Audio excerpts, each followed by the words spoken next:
Shalom. Shalom. Puji Tuhan Bapak Ibu, kita mengawali tahun 2024 ini di bulan yang kedua. Kita bisa melangkah di tahun 2024 mengawali di bulan Januari. Saya bertanya kepada Bapak Ibu, Saudara sekalian. Selama 1 bulan, yaitu di bulan Januari, Bapak Ibu sedang menabur apa? Halo? Selama 1 bulan di bulan Januari, apa yang Bapak Ibu tabur selama bulan itu? Halo? Kebaikan luar biasa. Ini yang saya tunggu-tunggu kan gitu kan. Luar biasa. Kalau Bapak Ibu di bulan Januari mengawali tahun 2024 sudah melakukan sesuatu yang terbaik, bukan untuk Tuhan, tapi untuk diri sendiri. Ketika kita menabur kebaikan. Nah, saudara-saudara, mari kita bersama-sama akan membuka firman Tuhan yang terdapat di dalam Galatia pasal yang ke-6. Galatia pasal yang ke-6 ayat 7 dan 8. Saya baca ayat yang ganjil, Bapak Ibu baca ayat yang genap. Ya. Oke, sudah menemukan Bapak Ibu? Amin. Saya baca ayat yang ganjil dengan suara yang keras dan lantang. Ayat yang ke-7, firman Tuhan berbunyi demikian. Jangan sesat, Allah tidak membiarkan dirinya dipermainkan. Karena apa yang ditabur orang, itu juga yang akan dituainya. Ya. Sebab siapa menabur dalam dagingnya, ia akan menuai kebinasaan dari dagingnya. Tetapi siapa menabur dalam roh, ia akan menuai hidup yang kekal dari roh. Amin. Bapak Ibu yang dikasihi Tuhan, kekristenan mengenal apa yang disebut dengan hukum tabur tuai. Yang menjadi pertanyaan, dan ada beberapa orang Kristen yang bertanya kepada saya, Pak, apakah hukum tabur tuai itu sama dengan hukum karma? Bapak Ibu pernah ditanya seperti itu? Atau bertanya kepada sesama orang percaya? Pernah? Oke.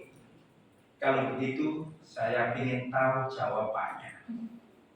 Menurut Bapak Ibu, hukum tabur tuai dengan hukum karma apakah sama? Kalau tidak, berarti ada alasannya. Kenapa kok tidak? Kenapa tidak sama? Kadang-kadang saya menjumpai orang Kristen pun berucap, hati-hati, kamu nanti kena karma. Tuhan Kristen. Sama atau beda?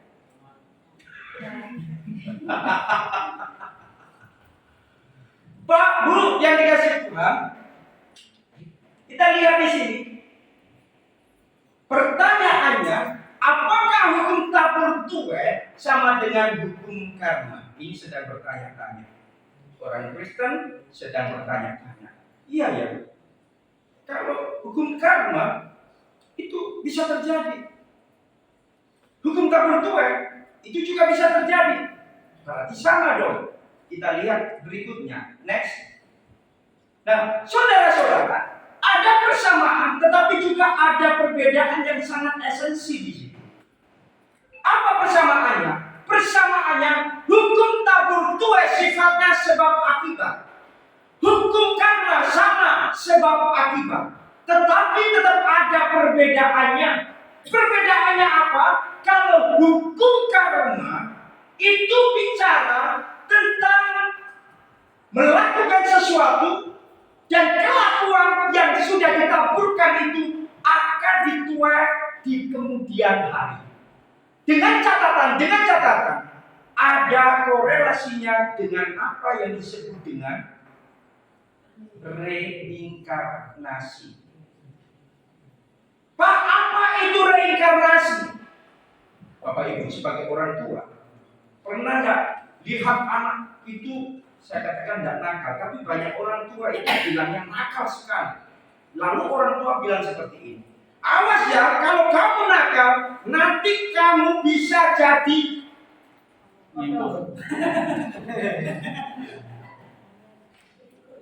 pernah dengar?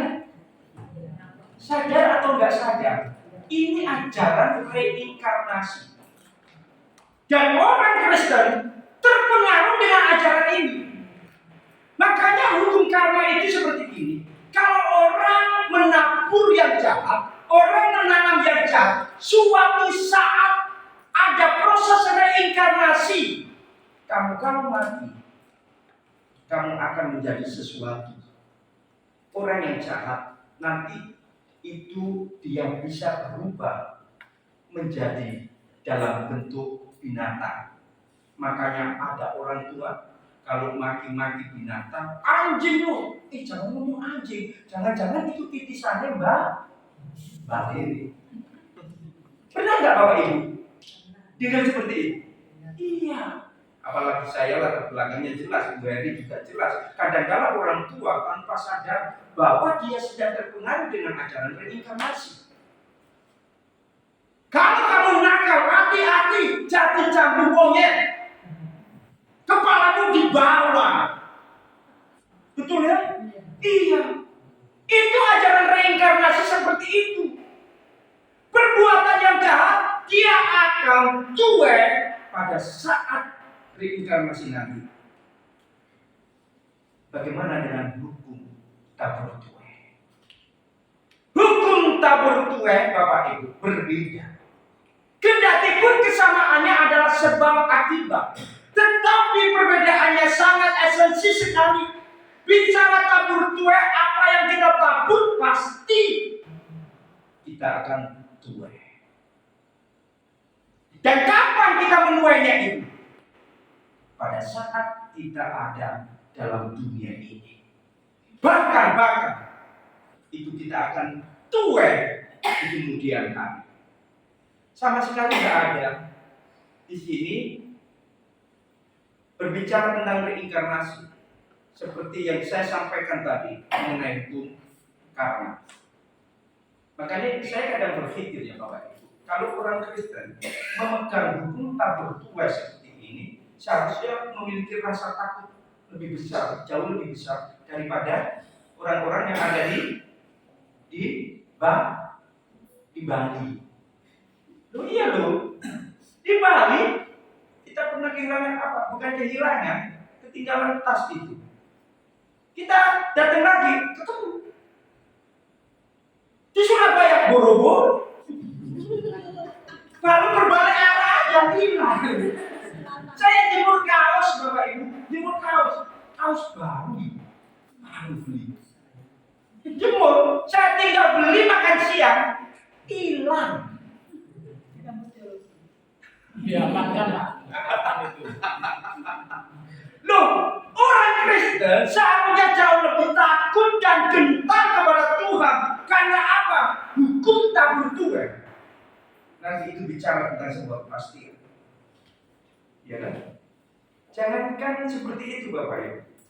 Ketika saya masuk sekolah teologi, saya pikir itu semua orang yang masuk di situ adalah seperti malaikat di surga. Bayangan saya pokoknya di sana ketemu orang baik-baik. Kalau ketemu satu dengan yang lain selalu berkata shalom, shalom. Kan gitu kan, gimana kabarnya? Saya pikir seperti itu.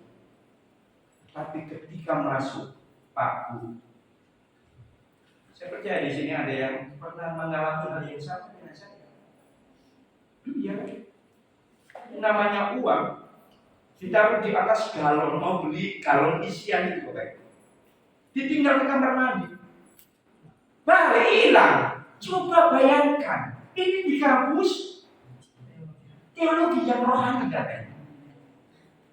katanya orang nemu, ada yang punya. Loh, ini kan lucu Pak Bu. Orang Bali jauh lebih takut ketika mereka berhadapan dengan hukum karma.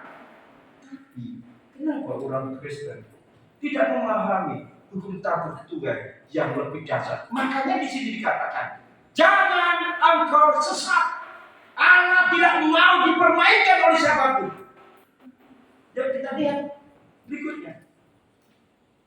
Nah, sifat hukum tabur tuai Bapak Ibu itu mengikat. Suka tidak suka, hukum tabur tuai itu ditanam oleh Tuhan di dalam diri kita masing-masing. Tidak bisa hilang. Kenapa? Dan apa alasannya? Tujuannya untuk membatasi atau memagari perbuatan-perbuatan kita. Supaya tidak menyeleweng, supaya tidak melampaui apa yang ditetapkan oleh Tuhan. Saudara pikir hukum tabur tuai hanya untuk orang miskin? Oh enggak. Orang yang punya kuasa kedudukan yang tinggi, uang banyak, hukum tabur tuai sudah ditanam oleh Tuhan dalam diri manusia. Dipikir orang bisa bebas, enggak, mengikat itu. Makanya jangan sekali-kali Bapak Ibu, ketika ada masalah, lalu saudara mengambil sebuah asumsi dan saudara simpulkan dan berkata, ini pasti ujian dari Tuhan. Belum tentu. Bisa jadi itu adalah apa yang engkau tabur dulu. Makanya perlu koreksi diri. Ini penting buat kita. Bapak Ibu, bahwa orang yang menabur itu pasti hukumnya akan karena itu bentuk keadilan Tuhan. Orang tak bisa sewenang-wenang. Kau punya uang banyak, kau kaya, harta melimpah, nggak bisa. Yang namanya ngikuti orang yang miskin, nggak bisa. Kenapa demikian? Ada waktunya, dan itu akan terjadi pada saat engkau sedang menuainya. Nggak bisa, Bapak Ibu. Ya, nggak bisa. Orang sembarangan, karena hukum tabur tuai itu mengikat. Menjelaskan tentang apa? Menjelaskan tentang keadilan Tuhan. Menjelaskan apa? Menjelaskan tentang jaminan kepastian. Jadi perkataan kita, ya Pak Bu, yang kita tabur, ada orang tua terlalu berani ngomongin anaknya bodoh, anaknya nakal dan lain sebagainya. Pak Bu, itu akan terjadi. Suka gak suka? Karena apa? Itu yang kita tabur. Dan kalau kita nanti lihat hasilnya seperti apa, kita lihat berikutnya. Saat kamu melukai hati orang lain, maka saat itu kamu sedang mendaftarkan hatimu untuk terluka di masa yang akan datang. Setuju? Tidak setuju? Tidak apa-apa. Ngerti maksudnya Bapak Ibu? Jadi saat kita melukai hati orang lain, engkau sedang mendaftar diri untuk melukai dirimu sendiri. Makanya kalau suami, istri, anak, mertua, menantu dan di situ saling saling membenci, Pak Bu. Itu engkau sebenarnya sedang menanam yang nggak baik, dan itu nggak pasti akan dituai. Ya, berikutnya, tidak ada orang yang kebal terhadap hukum tabur tuai, siapapun itu orangnya. Tidak ada, Pak. Saudara lihat contoh-contoh dalam Alkitab. Tahu seorang raja yang bernama Nebukadnezar? Tahu? Alkitab sudah memberi contoh. Nebukadnezar itu seorang penguasa di Irak, di Babel. Dia gunakan kekuasaannya untuk menaklukkan setiap orang. Dia gunakan kekuasaannya dan jabatannya untuk membuat orang harus taat sama dirinya. Dia nggak peduli siapapun orangnya. Maka dia membuat sebuah perintah maklumat pada saat itu. Ketika dia perintahkan untuk membuat patung yang sesuai dengan dirinya, maka perintahnya semua orang Babel, orang Irak dan pendatang-pendatang di Irak wajib untuk menyembah patung yang ia dirikan itu. Kalau tidak, konsekuensinya jelas. Apa? Dipancung.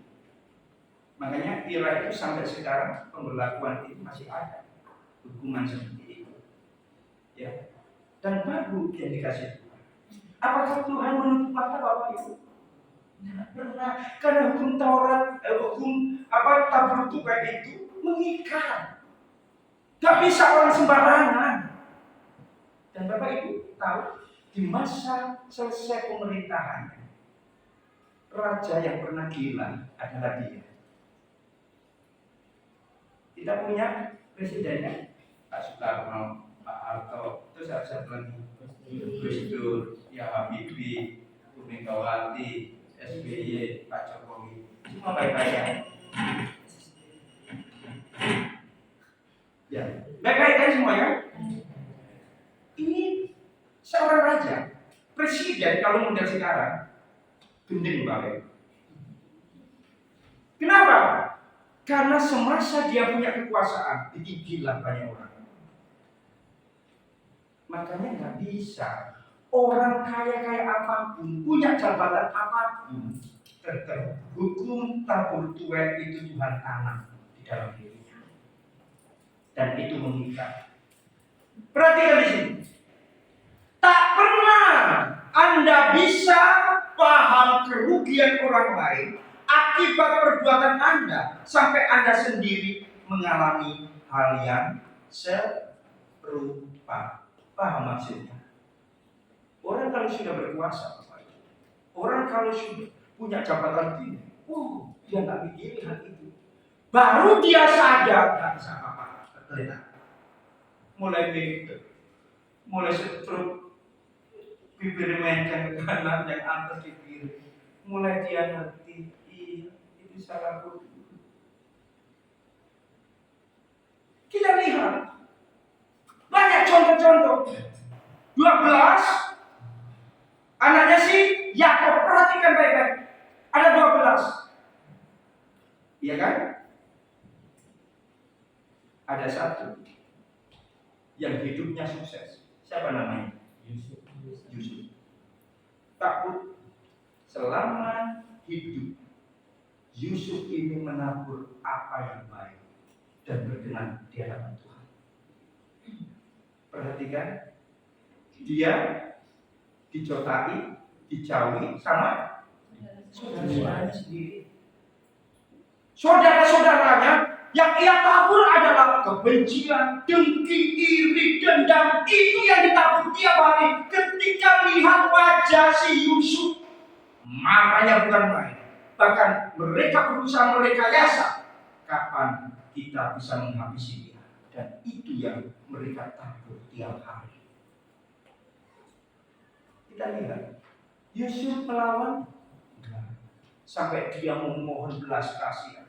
Kakak, jangan, engkau jangan bunuh aku, jangan. Nangis dia. Tapi apa yang ditabur itu yang dituai. Dan kita tahu bagaimana cara Tuhan memberkati, tidak pernah terpikirkan oleh Yusuf. Yusuf pikirannya pada saat itu, aku mati di tangan saudara-saudaraku sendiri. Tapi cara Tuhan itu beda untuk menolong. Amin. Dan luar biasanya, Pak Bu, bukan hanya berhenti di situ, dia berhadapan dengan saudara-saudaranya sendiri. Tapi di situ dia berhadapan dengan majikannya, difitnah, dituduh yang enggak.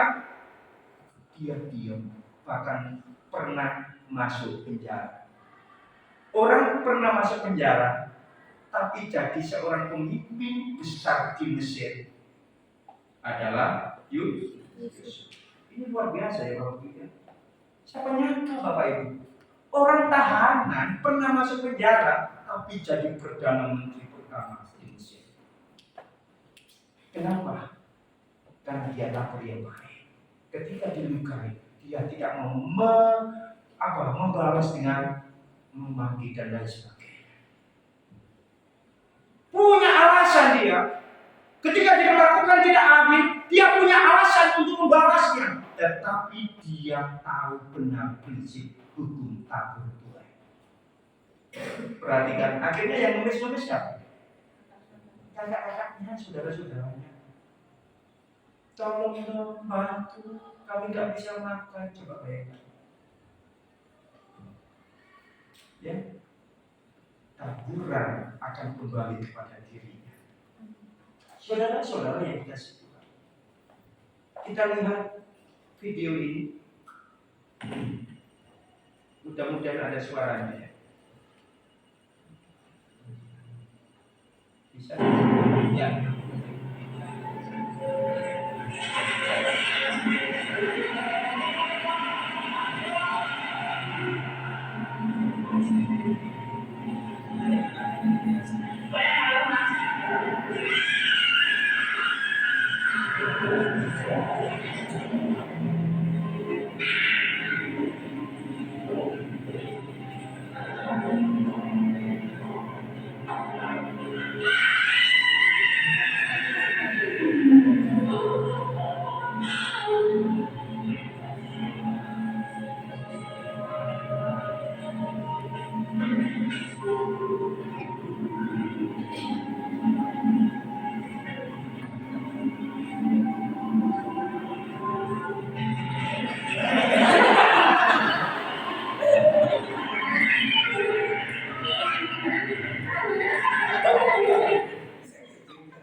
Taburannya kaget ya. Perhatikan, ini hal yang terkecil Bapak Ibu. Ngerjai orang, nabur ngerjai orang, bikin orang takut. Tapi pada akhirnya ternyata ada orang yang punya nyali gede. Ini kalau hantu saya lempar, nggak terlempar. Tapi kalau bukan, kalau itu bukan, berarti itu orang. Itu dan sungguhan dia kembali. Ya. Dia dapat kewenangan seperti ini. Berikutnya kita lihat di sini. Yang kedua.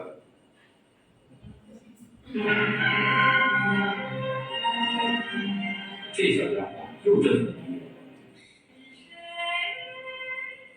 咱们家宝宝昨天晚上唱什么歌？当然是世上只有妈妈好呢。切，明明唱的是爸爸是哪儿？我上班去了啊。老公，开车慢点啊。好嘞。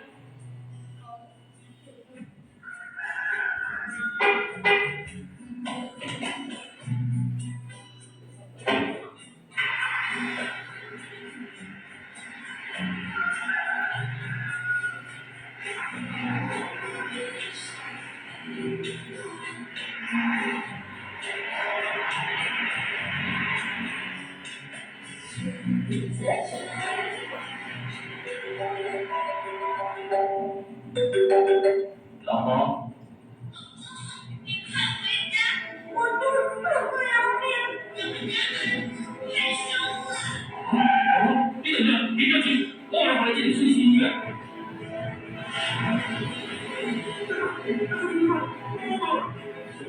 我儿子跟病了，丢了好多钱，我等了半天没有吃过来，你帮帮我救救我儿子吧！你继续睡吧，我还得继续。我求你帮帮我吧！今天我老婆带着儿子出来爬山，没想到小路正滑，他摔了山崖，我老婆去村里给人承受了，我在夜里点路过的车，村里人才觉得在这比较10分钟，我儿子在那里我就没命了，你帮帮我吧！我如果说要是去医院10分钟，再或者救我老婆2个小时，我老婆一个人接家，我一个人差一点钱。你儿子在哪里？在那上面，我赶紧去。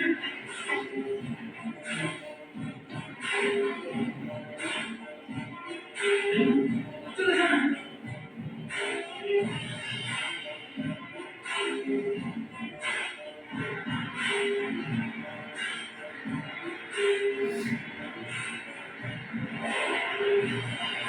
这小孩就在这儿。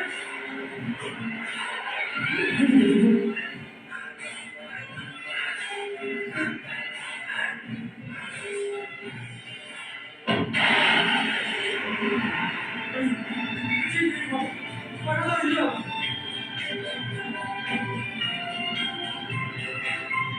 老婆，对不起，你是真知道啊。你老婆怎么了？老婆听到了，所以我就在这里。赶紧把家里给我送到医院。喂，老婆，你说什么？声音大点，我听不清楚。我马上回来，我马上回来，你再坚持我。谢谢你，你真是好人了。放心，好人好，老人就不没事了。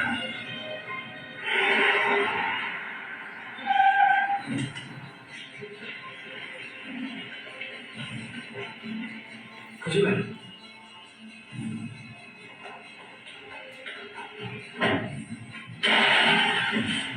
你现在干嘛？我跟你一起去吧，我看能不能帮上什么忙。你想让哥做手术啊？就跟医生就好了。我要不去的话，我怕我一辈子不安心。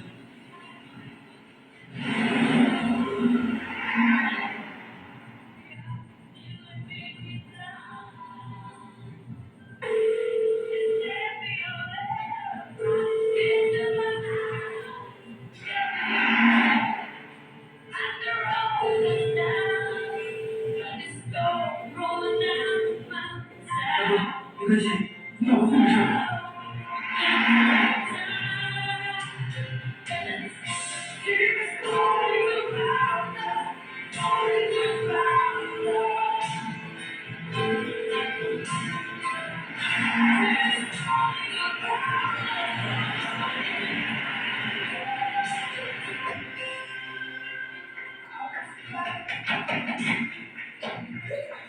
老婆，啊，这怎么回事？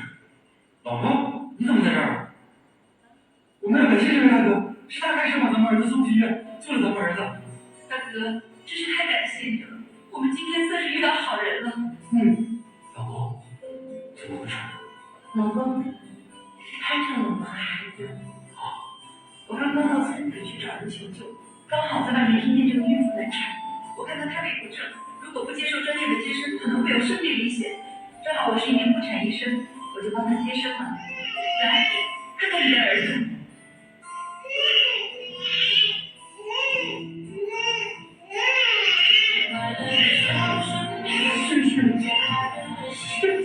你救了我们全家。这都是应该的。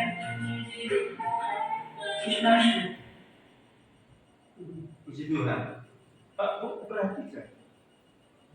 Dia punya alasan untuk ego karena istrinya sedang melahirkan.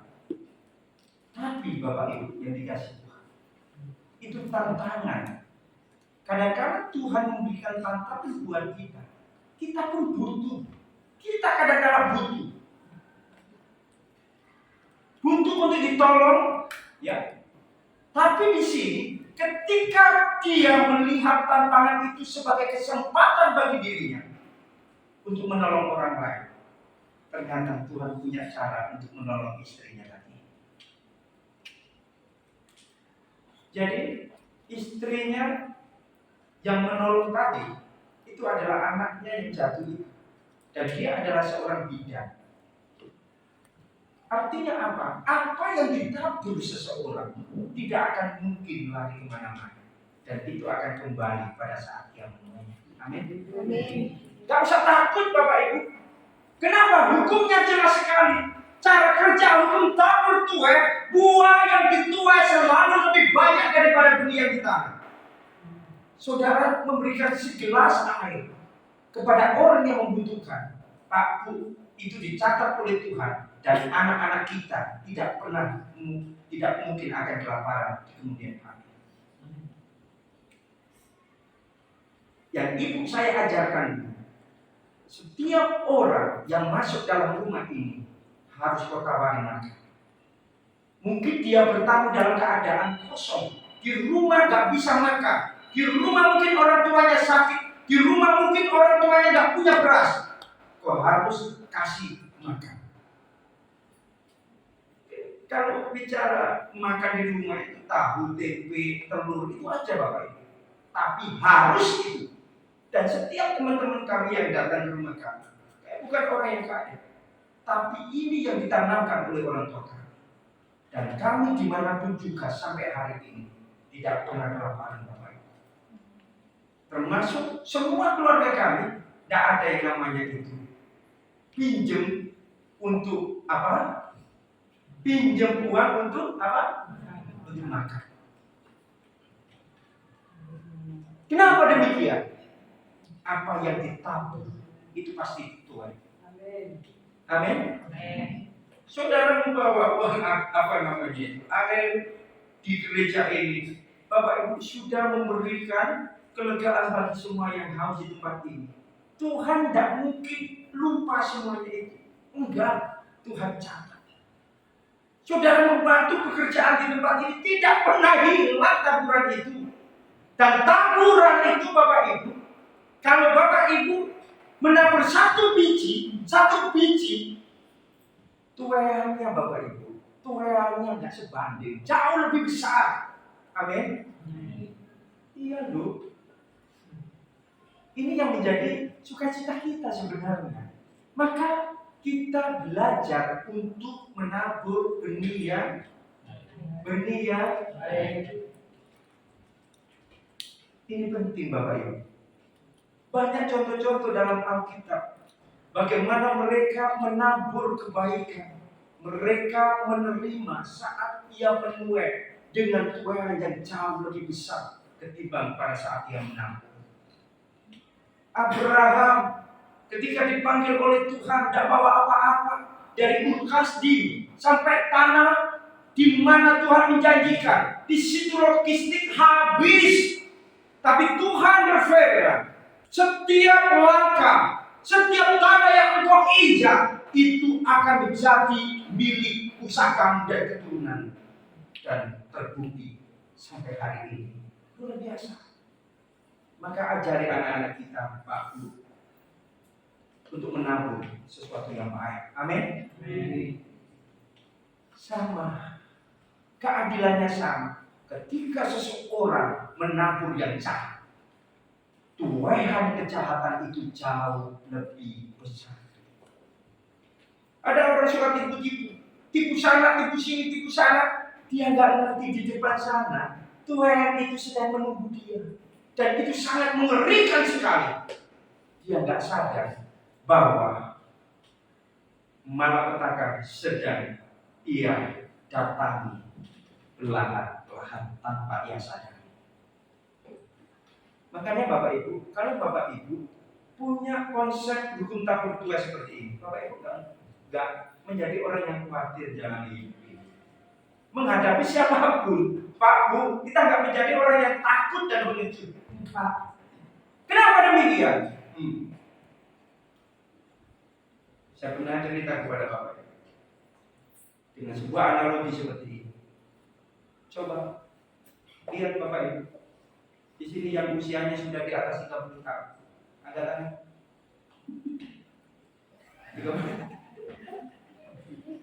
Gigi saudara masih utuh? Sudah habis. Coba perhatikan, lidah ini lembut Pak Bu, sering disakiti gitu. Kita makan tahu, kita pikir makan daging. Ternyata yang kita gigit adalah lidah kita sendiri. Dan lidah ketika disakiti tidak pernah sanggup untuk membalasnya dan tidak mau membalasnya. Gigi keras, suka menyakiti. Tapi hukum alam berbicara, hukum tabur tuai berbicara dengan waktu yang ada. Satu persatu bertambahnya hari, rontok satu persatu. Merotoli. Lidah saudara ada yang tanggap? Loh, saya tanya, lidah saudara ada yang tanggap? Nggak ada. Disakiti, lembut sekali, nggak bisa membalas, justru menanamkan, menabur sebuah kebaikan. Coba kalau saudara makan keselilitan, siapa yang bantu? Salah-salah gigi. Siapa yang bantu? Lidah. Kamu lebih berat. Bisa Bapak Ibu, lidah. Lidah selalu menaburkan kebaikan. Kendati pun sering disakiti sama gigi yang keras yang bukan main. Tapi hukum tabur tuai sudah membuktikan satu persatu yang suka menjahati, yang menanamkan hal yang jahat, yang buruk, akan menuainya satu persatu. Tanggal kalau itu sudah lupa, bukan hanya bau, tapi sakitnya tuh di sini, bukan di sini. Pakai cenung kepala ini Bapak Ibu. Jadi buah yang dituai selalu lebih banyak daripada benih yang kita. Sudah Bapak Ibu, saya kembalikan kepada Bapak Ibu saudara sekalian. Saudara mau menabur apa? Mau menabur yang baik? Itu kembali kepada diri kita. Mau menabur yang jahat? Itu pun akan kembali kepada diri kita. Dan tuaiannya jauh lebih besar. Mengampuni susah enggak? Mengampuni susah enggak? Susah. Tapi tahu enggak Bapak Ibu? Taburan pengampunan itu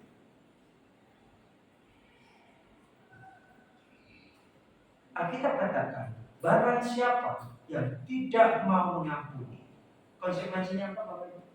Tuaiannya, Bapakku yang di surga tidak akan mengampuni. Waduh, kalau nggak mengampuni Bapak Ibu, masuk mana?